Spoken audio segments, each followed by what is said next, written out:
Chevre, I hope everyone is gesund, stark und freilich, begashmus und beruchnis. I hope everyone is healthy, strong and happy, physically and spiritually. Today is Erev Shabbos Kodesh, Parshas, Vayigash.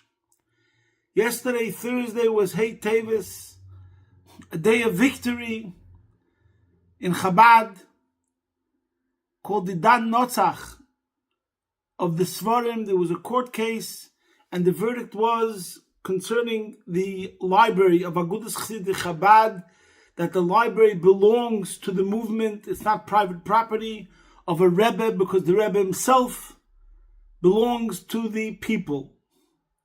So we have to speak about the connection between Parshas Vayigash, Hey Tevis, and this upcoming week, Tuesday, in Mitzvah Hashem is Asora B'Tevis, the beginning of what led to Tisha B'Av, the siege around Yerushalayim. So we have to look at this week's Parsha and see what the message is to all these things. And also, the first day of Chanukah Sunday was the Bondi massacre, and we're still reeling from that, and we have to also still take lessons from the Parsha concerning that terrible, terrible event. We start off with Staka, Gedel, Staka, Shemakrev, Sagul, and Mashiach shall come now.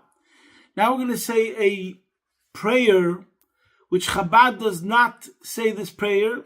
It's a piyut, a song, which is sung Motzei Shabbos, but as a matter of fact, since Chabad discusses it, and it's brought down that even though Chabad does not have the custom to say this, but nevertheless in Chassidus Chabad, sometimes they explain piyutim and songs and parts of Tefillah that we ourselves don't have the custom to say. I'm just going to read the first verse of this piyut. Omar Hashem le Yaakov, al tiro avdei Yaakov. Hashem told Yaakov Avinu, do not fear my subject Yaakov. So then goes through a whole song. And the reason why we sing it on Motzei Shabbos is because on Shabbos we're on a higher level, removed from the world, elevated from the world. The world doesn't pose a threat. We're not in the hustle and bustle of the mundane Fifth Avenue, etc. We're removed, elevated, and connected to the source on Shabbos Kodesh. But when it comes to Motzei Shabbos, our extra neshama departs, and we're going back, like they say Monday morning, back at the office, but now we're saying Motzei Shabbos, back into the world of Choil. So then we have to be told, Omar Hashem liYaakov, al tirav liYaakov. Even though you're going back into the mundane reality, don't worry about it. So these words, Omar Hashem liYaakov, al tirav liYaakov, really come from this week's Parsha, Kapitel Mem Vav, Pasuk Gimel Daled, where Hashem tells Yaakov before he goes into Egypt, Anoichi okel likei avicha, al tira merdom mitzraymo, do not fear to descend into Egypt. I'll make you I will establish you as a great nation. And then Hashem says, and this is the key words, I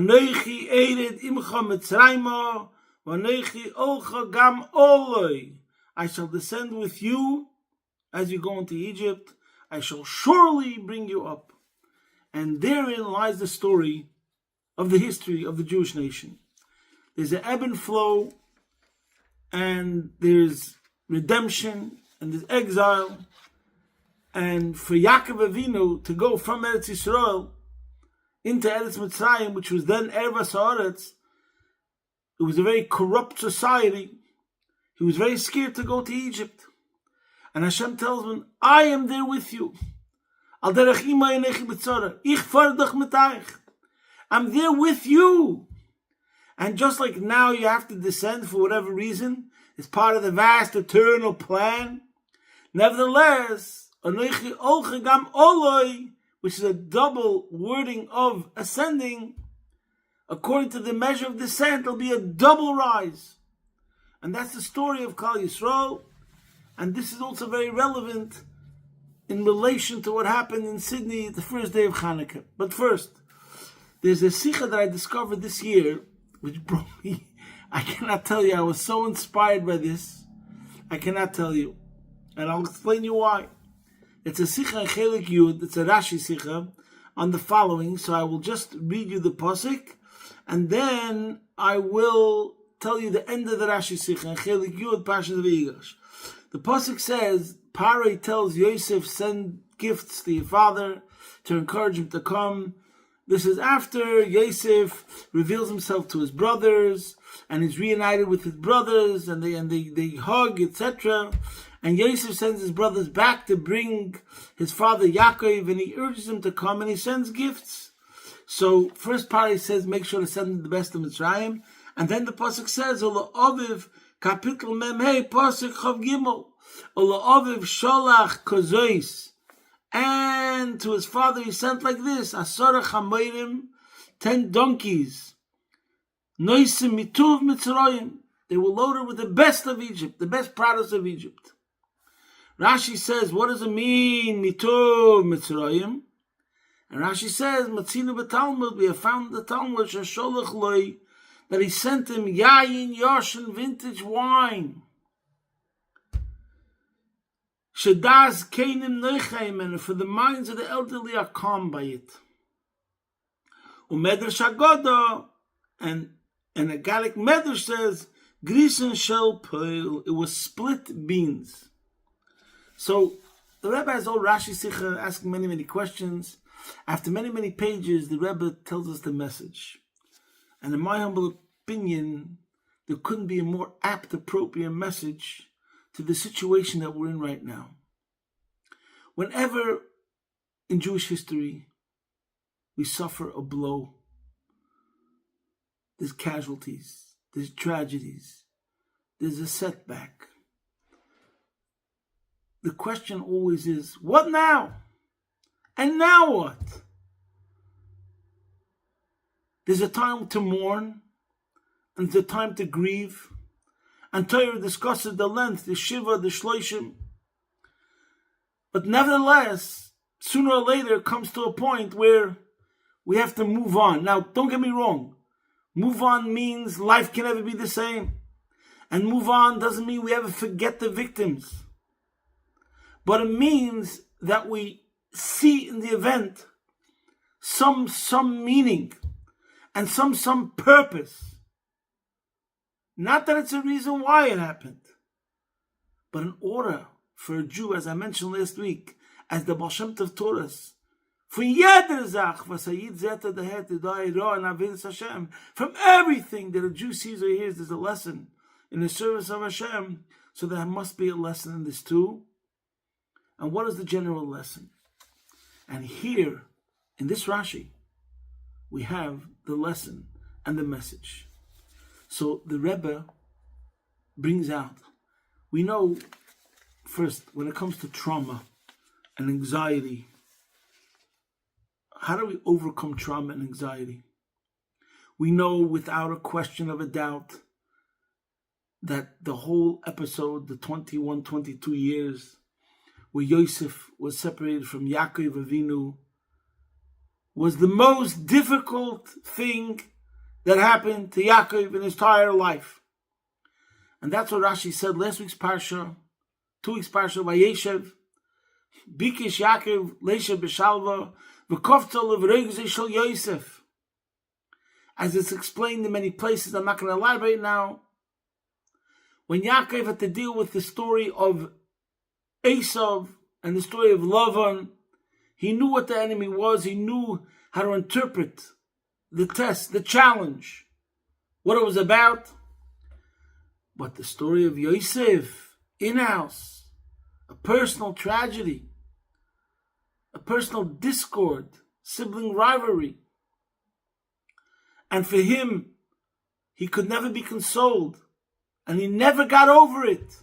And he never made peace with it. And he's suffering for 22 years. And it was the most difficult, painful thing that ever happened to him. So the question is, how is he going to get over it? So the Rebbe explains, and this is what's spoken about when it comes to trauma. How do we address trauma? How do we heal from trauma? So it's spoken about processing the experience. We spoke about this before, and it's brought down in many commentaries. It's something which is called reframing. So that's the first point. We have to look at the experience, and we have to reveal the true narrative, the inside story. And once we reframe it, then we experience it differently. And this is what's explained concerning Yosef in relation to his brothers. As we spoke before, I'm sure, that Yosef tells his brothers that Elikim Chshav L'Teva, even though you might have thought bad, but it was all a plan, the Eibishter wanted for the good. L'michi shlachani. Hashem sent me in this whole story so that I should be able to provide sustenance for you and for our father. So too, first is the message of the split beans. It was a delicacy. And the delicacy of that food, of those split beans, was that it was eaten when it was split. You split it and you eat it.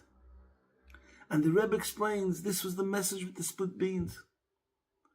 Sometimes only when something's split and separated do we come to the true essence, to the true beauty, to the true full flavor and the full potential of whatever the circumstance and the reality has to become revealed is through a splitting, a separation.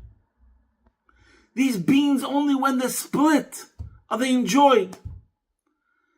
Tata, I had to be split from the brothers. I had to be split from the family in order to come to the true greatness, to the true situation that now I can help you all.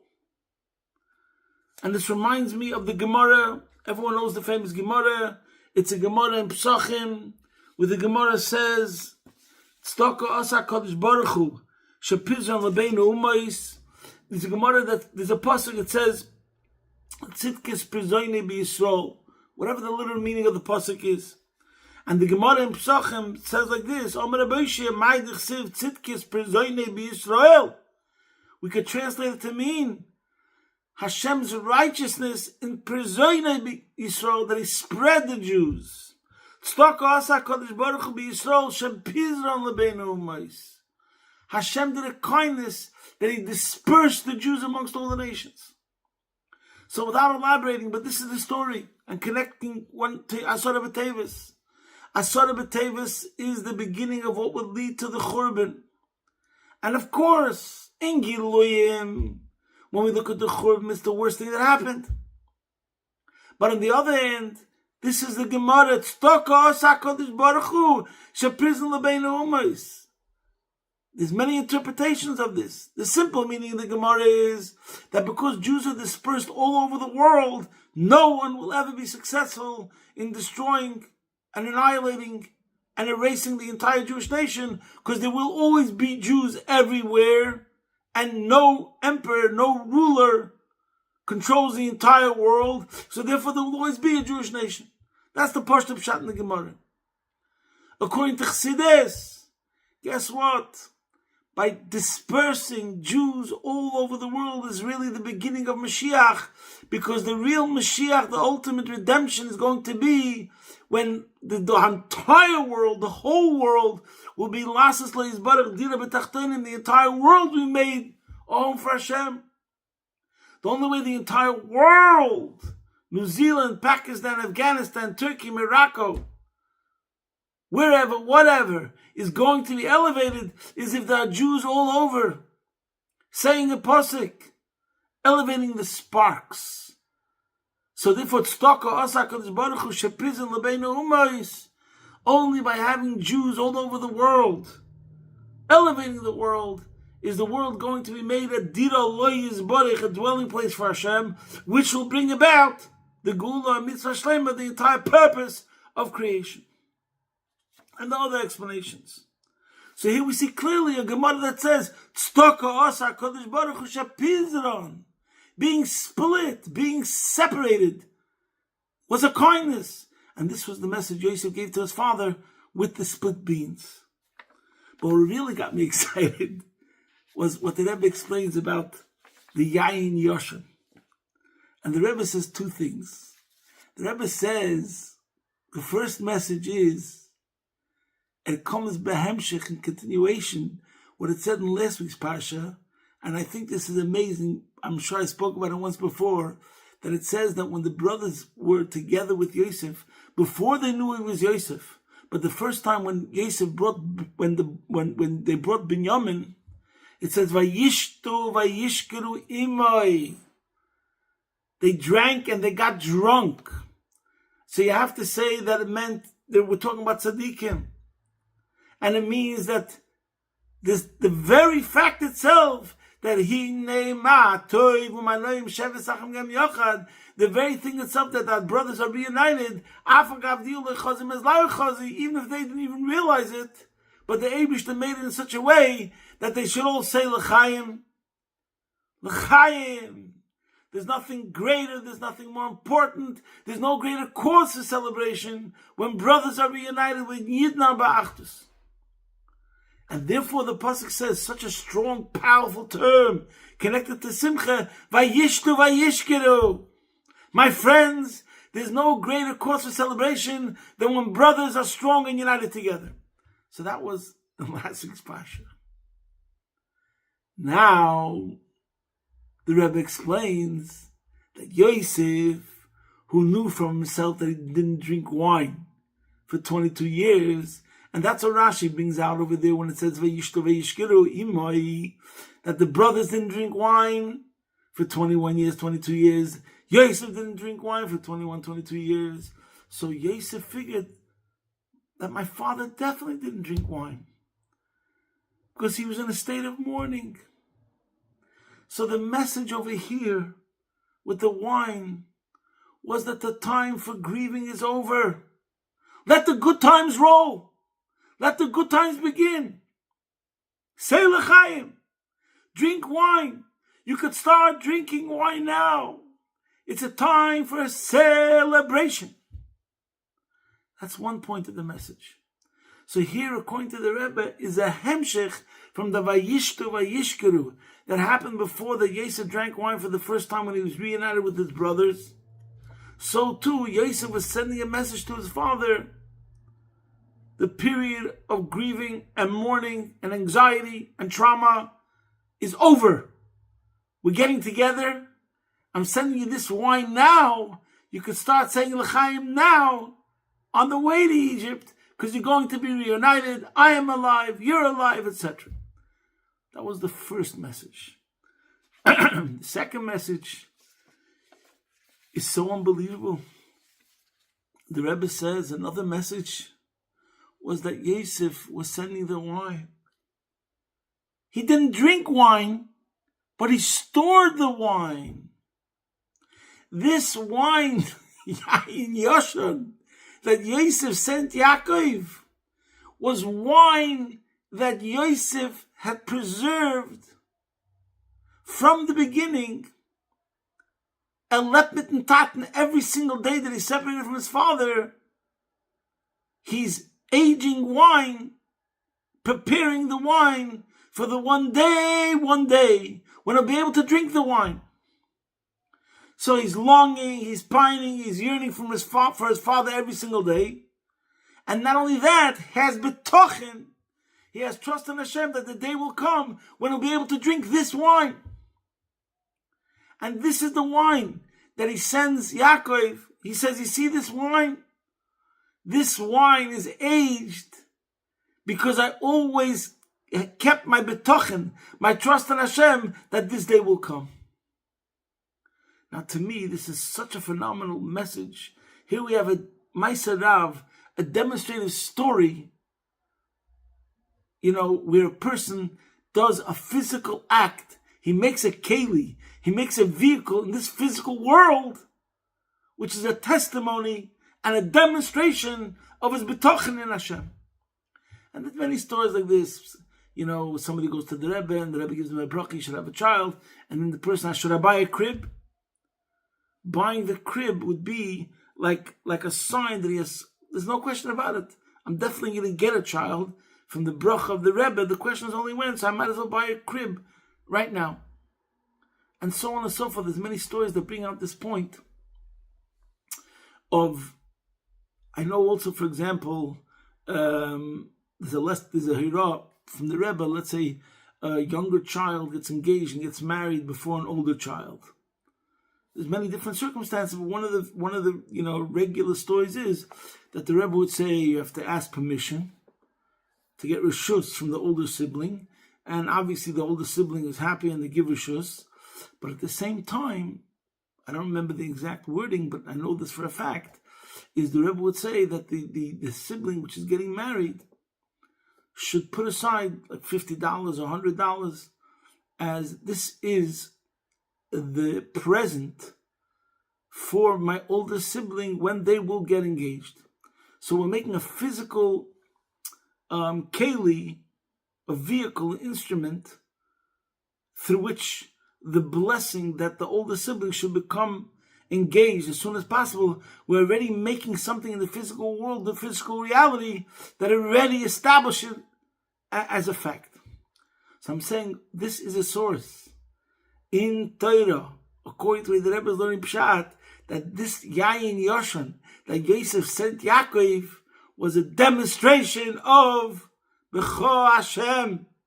Baruch HaGever HaShivtach B'Hashem. Somebody has trust in Hashem.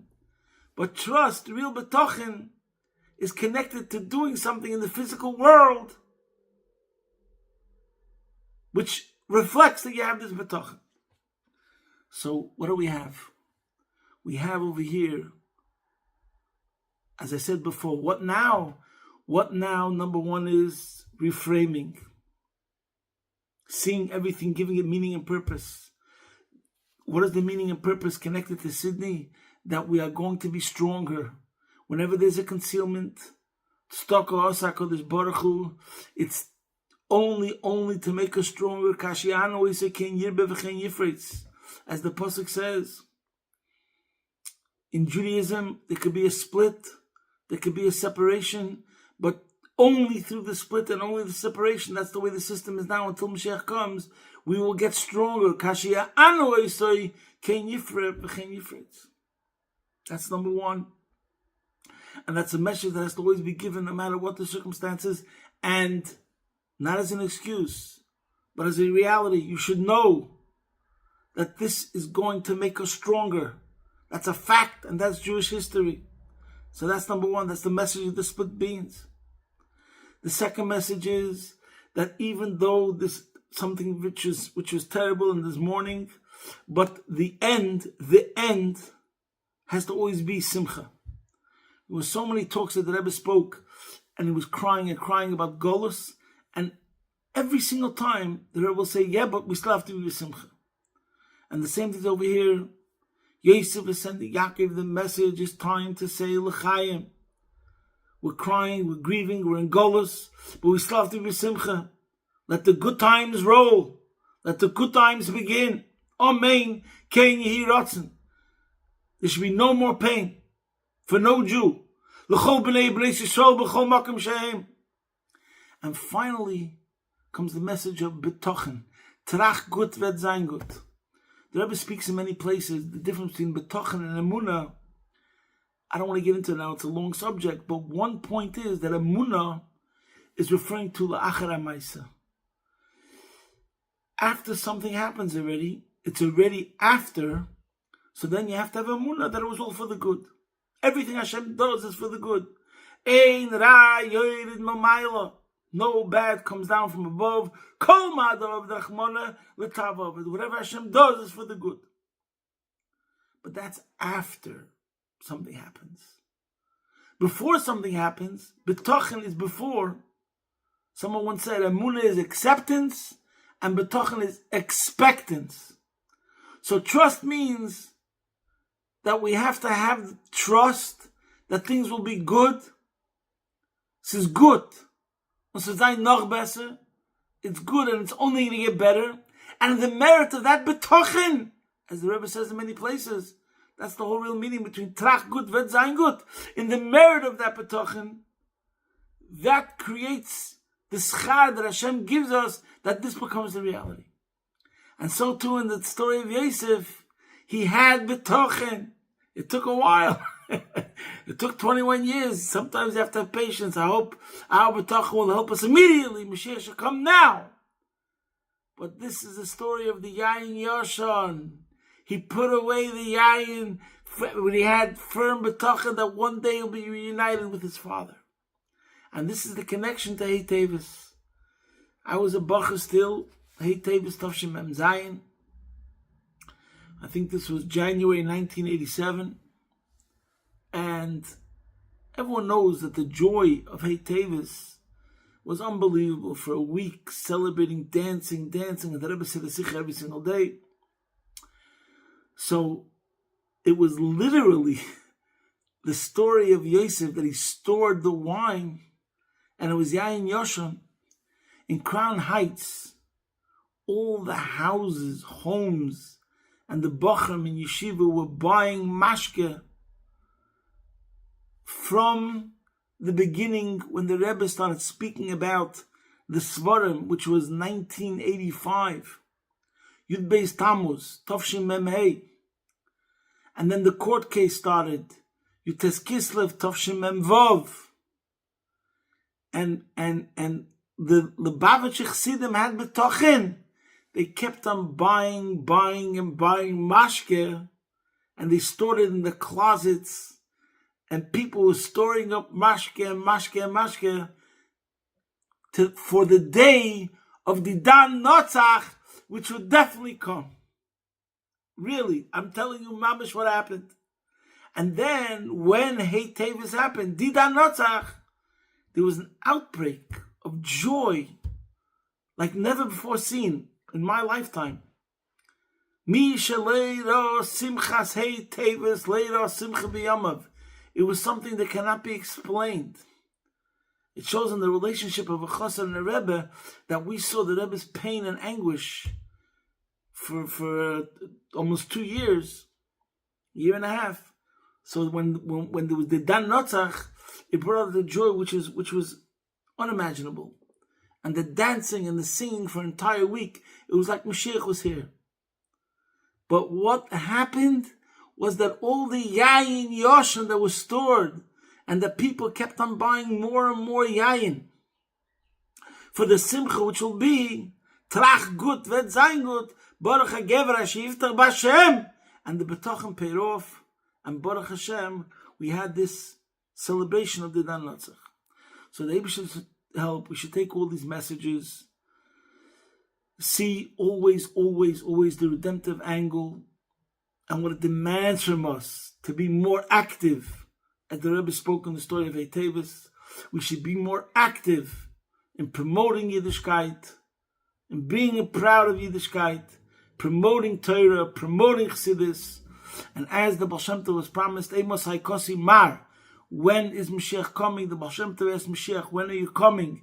And Mashiach answered him, when your wellsprings will be spread, when the wellsprings of Chassidus will be spread, and will be teaching more and more, Chassidus will come to the final healing of Oich Hashem Kianaftabi. We'll have more and more wine, which wine is connected to joy. And also wine, that's what Rashi brings. That's Canaan like wine because it also brings a calming effect. And the antithesis of trauma is, like we said before, when you see the positive in the experience, but also that you're completely calm and you come to a state of serenity and peace. So the Eibishter should help.